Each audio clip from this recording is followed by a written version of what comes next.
10:30 ആമേഴഞ്ചാൻ തോട് വൃത്തിയാക്കുന്നതിനിടെ ജോയി ഒഴുക്കിൽപ്പെട്ടത്.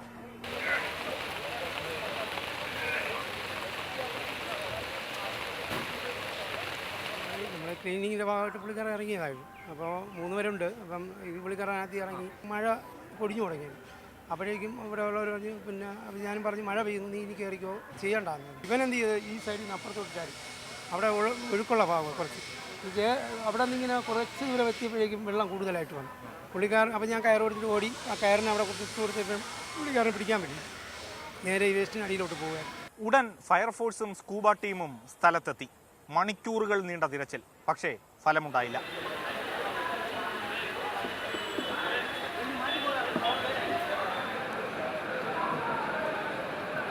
ഏതാണ്ട് 200 മീറ്ററോളം ദൂരം ആമേഴഞ്ചാൻ തോട് ഒഴുകുന്നത് ഈ കാണുന്ന റെയിൽവേ പാളങ്ങൾക്കടിയിലൂടെയാണ്.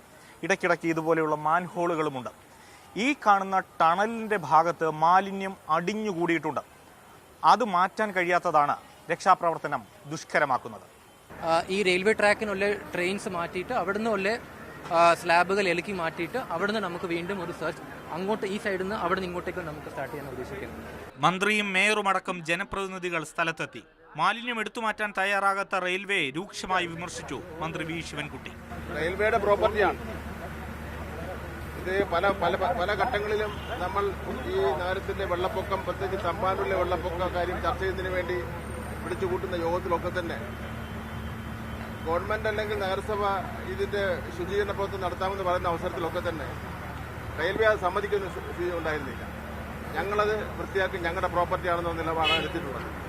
അപ്പൊ ഇപ്പോൾ അവിടെ ഈ മാലിന്യം അടിഞ്ഞുകൂടി കിടന്നതിന്റെ പൂർണ്ണ ഉത്തരവാദിത്വം ഇന്ത്യൻ റെയിൽവേക്കാണ്. മഴക്കാലപൂർവ്വ ശുചീകരണ യജ്ഞം പരാജയമെന്ന് പലവട്ടം പറഞ്ഞതാണ്. ഇതിപ്പോൾ റെയിൽവേ സ്റ്റേഷന്റെ അടിയിലൂടെയുള്ള ടണലിൽ മാലിന്യം കെട്ടിക്കിടക്കുന്ന പ്രശ്നമായതിനാൽ റെയിൽവേയെ കുറ്റപ്പെടുത്താം. പക്ഷേ നഗരത്തിന്റെ മറ്റിടങ്ങളിലുള്ള മാലിന്യ കൂമ്പാരങ്ങൾക്ക് ആരുത്തരം പറയും?